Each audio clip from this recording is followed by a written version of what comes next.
Saya harap apabila semua Menteri Pertahanan ASEAN berkumpul di 5 nanti, kita akan buat pendirian bersama kerana ancaman IS ni tidak hanya menyentuh negara kita sahaja, tetapi melibatkan ke semua 10 negara ASEAN.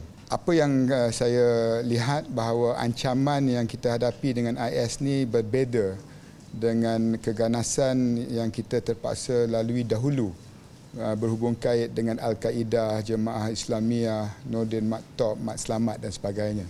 Ini fenomena baru yang terpaksa kita hadapi, tetapi ia tidak unik kepada Malaysia.